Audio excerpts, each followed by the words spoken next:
नमस्कार साथियों, उम्मीद है संविधान और हम श्रृंखला आपको पसंद आ रही होगी। भाग 6 में हमने जाना राज्य की नीति के निदेशक तत्व एवं नागरिकों के मूल कर्तव्य के बारे में। भाग 7 में हम जानेंगे भारतीय संविधान प्रमुख प्रावधान के बारे में। भारतीय संविधान प्रमुख प्रावधान। भारतीय संविधान में तमाम ऐसे प्रावधान हैं जो नागरिकों और व्यवस्था के लिए महत्वपूर्ण हैं। इनमें नागरिकता, मताधिकार से लेकर कार्यपालिका, विधायिका और न्यायपालिका समेत कई ऐसे प्रावधान शामिल हैं जो देश के सुचारू और व्यवस्थित शासन प्रशासन के लिए आवश्यक हैं। नागरिकता।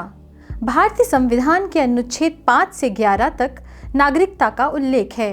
नागरिकता अधिनियम 1955 के मुताबिक भारत में निम्न तरीकों से नागरिकता पाई जा सकती है। संविधान के प्रारंभ से प्राप्त नागरिकता, जन्म से नागरिकता, वंश के आधार पर नागरिकता, पंजीकरण द्वारा नागरिकता, देशीकरण द्वारा नागरिकता, भारत सरकार द्वारा किसी क्षेत्र के समावेशन से प्राप्त नागरिकता, जन्म के आधार पर नागरिकता, विदेशी राजनयिकों या उनकी संतानों के लिए लागू नहीं है। अनुच्छेद 226 उच्च न्यायालयों की रिट जारी करने की शक्ति। अनुच्छेद 32 में किसी बात के होते हुए भी प्रत्येक उच्च न्यायालय को उनके राज्य क्षेत्र में सर्वत्र जिनके संबंध में वह अपनी अधिकारिता का प्रयोग करता है, भाग 3 मूल अधिकार द्वारा प्रदत्त अधिकारों में से किसी को प्रवर्तित करने के लिए और किसी अन्य प्रायोजन के लिए उन राज्य क्षेत्रों के भीतर किसी व्यक्ति या प्राधिकारी को या समुचित मामलों में किसी सरकार को ऐसे निर्देश, आदेश या रिट जिनके अंतर्गत बंदी प्रत्यक्षीकरण, परमादेश, प्रतिषेध, अधिकार पृष्ठा और उत्प्रेरण रिट है या उनमें से कोई निकालने की शक्ति होगी। अनुच्छेद 243(6) पंचायतों की शक्तियां, प्राधिकार और उत्तरदायित्व। संविधान के उपबंधों के अधीन रहते हुए किसी राज्य का विधानमंडल विधि द्वारा पंचायतों को ऐसी शक्तियां और प्राधिकार प्रदान कर सकेगा जो उन्हें स्वायत्त शासन की संस्थाओं के रूप में कार्य करने में समर्थ बनाने के लिए आवश्यक हों और ऐसी विधि में पंचायत को उपयुक्त स्तर पर ऐसी शर्तों के अधीन रहते हुए जो उसमें निर्दिष्ट की जाएं, निम्नलिखित के संबंध में शक्तियां और उत्तरदायित्व न्यायगत करने के लिए उपबंध किए जा सकेंगे। अर्थात क आर्थिक विकास और सामाजिक न्याय के लिए योजनाएं तैयार करना, ख आर्थिक विकास और सामाजिक न्याय की ऐसी योजनाओं को जो उन्हें सौंपी जाएं, जिनके अंतर्गत वे योजनाएं भी हैं जो 11वीं अनुसूची में सूचीबद्ध विषयों के संबंध में है, कार्यान्वित करना। अनुच्छेद 243(ब) नगर पालिकाओं की शक्तियां, प्राधिकार और उत्तरदायित्व। संविधान के उपबंधों के अधीन रहते हुए किसी राज्य का विधानमंडल विधि द्वारा नगर पालिकाओं को ऐसी शक्तियां और प्राधिकार प्रदान कर सकेगा जो उन्हें स्वायत्त शासन की संस्थाओं के रूप में कार्य करने में समर्थ बनाने के लिए आवश्यक हों।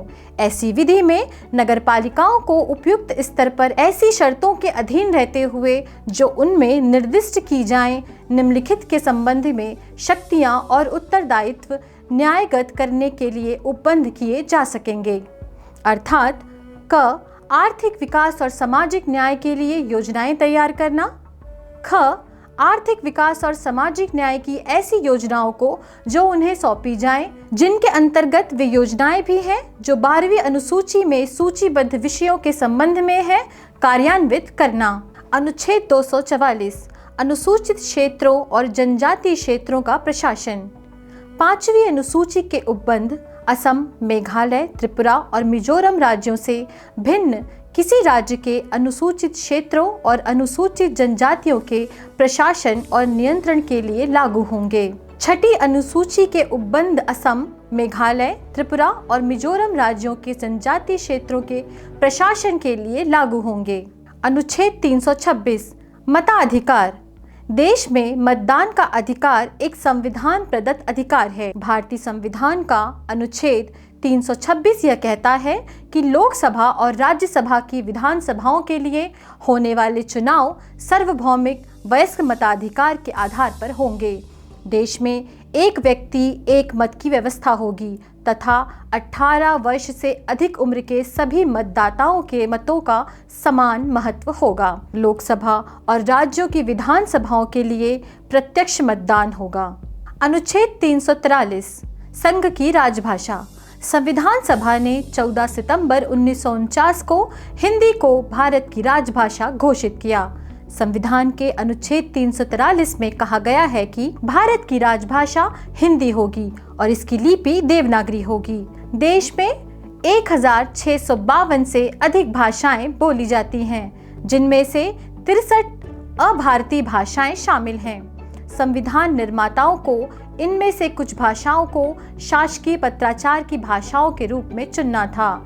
संविधान इनमें से 22 भाषाओं को 8वीं अनुसूची में शामिल करता है, जिन्हें भारत की प्रमुख भाषाएं माना जा सकता है। अनुच्छेद 350 आवेदन की भाषा। प्रत्येक व्यक्ति किसी व्यथा के निवारण के लिए संघ या राज्य के किसी अधिकारी या प्राधिकारी को यथास्थिति संघ में या राज्य में प्रयोग होने वाली किसी भाषा में अभ्यावेदन देने का हकदार होगा। कार्यपालिका। संघ की कार्यपालिका में राष्ट्रपति, उपराष्ट्रपति और राष्ट्रपति की सहायता तथा उसे सलाह देने के लिए प्रधानमंत्री के साथ मंत्रिपरिषद शामिल होती है।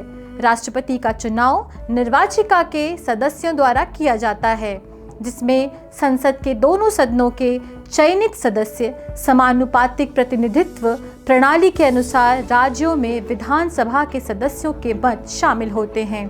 राज्य की कार्यपालिका में राज्यपाल उसकी शक्ति का प्रमुख होता है। वह मुख्यमंत्री के नेतृत्व में बनी मंत्रिपरिषद के मशवरे पर काम करता है। विधानमंडल। हमारे संविधान में शासन की संसदीय प्रणाली स्वीकार की गई है। इसमें विधायिका और कार्यपालिका के बीच समन्वय शामिल है। इस व्यवस्था में कार्यपालिका की शक्ति विधानमंडल के सदस्यों के एक समूह के हाथ में होती है। ये सदस्य विधानमंडल के निर्वाचित सदन में बहुमत रखते हैं। यह शक्ति उनके पास तब तक होती है जब तक वे बहुमत में रहते हैं। संविधान में राज्यों के विधानमंडल के रूप में द्विसदनीय और एक सदनीय व्यवस्था की गई है। संविधान बड़े और छोटे राज्यों में भेद करता है। प्रत्येक राज्य का विधानमंडल राज्यपाल और विधानमंडल से मिलकर बनेगा। कुछ राज्यों में विधानसभा और विधान परिषद के रूप में 2 सदन हैं, जबकि कुछ राज्यों में केवल विधानसभा है। न्यायपालिका। भारत के संविधान ने स्वतंत्र न्यायपालिका की व्यवस्था की है। नागरिकों के अधिकारों की सुरक्षा के लिए न्यायपालिका महत्वपूर्ण है। यहाँ स्वतंत्रता का अर्थ स्वेच्छाचारी होना नहीं है। देश की न्यायपालिका संविधान, लोकतांत्रिक परंपरा और जनता के प्रति जवाबदेह है। न्यायपालिका वित्तीय रूप से कार्यपालिका या विधायिका पर निर्भर नहीं है। सर्वोच्च और उच्च न्यायालयों के न्यायाधीशों की नियुक्ति राष्ट्रपति भारत के मुख्य न्यायाधीश की सहमति से करता है। सर्वोच्च न्यायपालिका इन मामलों की सुनवाई कर सकती है। नागरिकों के आपसी विवाद। नागरिकों तथा सरकारों के बीच विवाद, 2 या अधिक राज्य सरकारों के बीच विवाद, केंद्र और राज्य सरकार के बीच विवाद। वित्तीय शक्तियां। देश के संवैधानिक दायित्वों के निर्वहन के लिए यह आवश्यक है कि उसके पास समुचित वित्तीय संसाधन हो। इसके लिए संविधान ने मुख्यतः भारत शासन अधिनियम 1935 के कर संबंधी तथा उसमें भिन्न राजस्व संबंधी उपबंधों को अपनाया है। उधार लेने की शक्ति के बारे में भी उसी अधिनियम के प्रावधानों का अनुसरण किया गया है। राष्ट्रपति शासन। भारत संविधान का अनुच्छेद 356 कहता है कि यदि संवैधानिक व्यवस्था विफल हो जाए तो देश के किसी भी राज्य में राष्ट्रपति शासन लगाया जा सकता है। राष्ट्रपति शासन 2 स्थितियों में लगाया जा सकता है। पहला, राज्य का राज्यपाल राष्ट्रपति को ऐसी कोई सूचना दे या वह स्वतः इस बात से संतुष्ट हो कि राज्य सरकार संवैधानिक प्रावधानों के मुताबिक शासन नहीं कर सकती है। दूसरा, अनुच्छेद 365 के मुताबिक यदि कोई राज्य संघ द्वारा दिए गए उन निर्देशों का पालन करने में विफल रहता है जिन्हें देने का अधिकार केंद्र को है, तो राष्ट्रपति शासन लगाया जा सकता है। राष्ट्रपति शासन लगाने के लिए संसद की मंजूरी आवश्यक है। राष्ट्रपति शासन की घोषणा के 2 महीने के भीतर संसद के दोनों सदनों में साधारण बहुमत से इसे मंजूरी मिलना आवश्यक है। यह अनुच्छेद भारत शासन अधिनियम की धारा 93 पर आधारित है। केंद्र राज्य संबंध। भारतीय संविधान का भाग 11 केंद्र राज्य संबंधों के बारे में है। इसे विधायी, प्रशासनिक और वित्तीय रिश्तों में बांटा गया है। अनुच्छेद 245 से 255 तक संघ और राज्यों, खासकर संसद और विधानसभाओं के विधायी रिश्तों का वर्णन है।